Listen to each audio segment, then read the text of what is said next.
Bien, alors bonjour.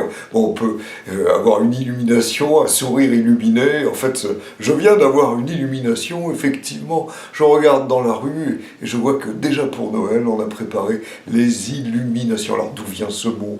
Eh bien de l'indo-européen, hein, qui a précédé donc le latin, le grec et toutes les langues de l'Europe, presque toutes.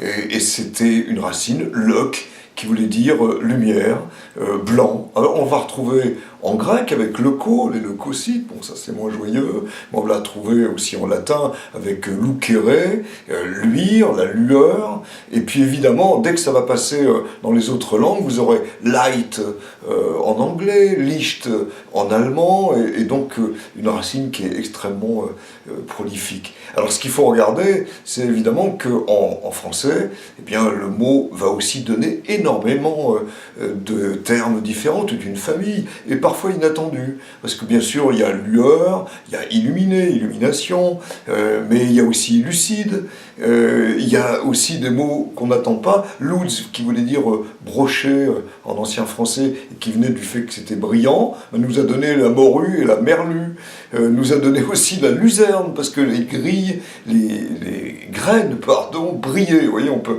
jouer avec les mots griller et graines. Alors en définitive, ce mot-là est entré ensuite dans la langue française. En 1300, on a le mot illumination qui est bien là, et on va le retrouver forcément dans les mots qu'engrange Furetière. Et là, on est en 1690. Alors, ce qui est intéressant de repérer, c'est que illuminer, le verbe, quand il arrive vers 1200 en langue française, avant finalement illumination, il veut dire rendre la vue. Donc on a bien quelque chose d'assez plaisant et d'assez parlant. Alors illumination, quand on regarde, je tombe sur illuminatif, j'ai ramassé ce terme-là, c'est présenté comme terme d'école. Alors ça se dit du feu qui a une vertu, une qualité illuminative. Bon, c'est très joli. Bon, illuminatif aussi, c'est bien sûr une vie illuminative, c'est-à-dire une vie où l'aspect spirituel, la dévotion est très présente. Et illumination, bah, c'est l'action d'un corps lumineux, c'est aussi l'âme qui d'un seul coup a en quelque sorte un envol, d'où les illuminations qu'on peut avoir. Et alors, nous sommes de nouveau dans la rue.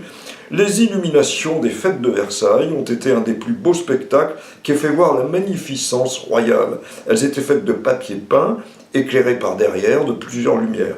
Les religieux, les jours de leur fête, ont soin de faire des illuminations dans leurs églises. On voit le sens large d'illumination. Ce qui me fait penser à aussi une définition de mots croisés où on dit éclaireuse de tête pour évoquer les illuminations. Moi je dis aussi éclaireuse de fête.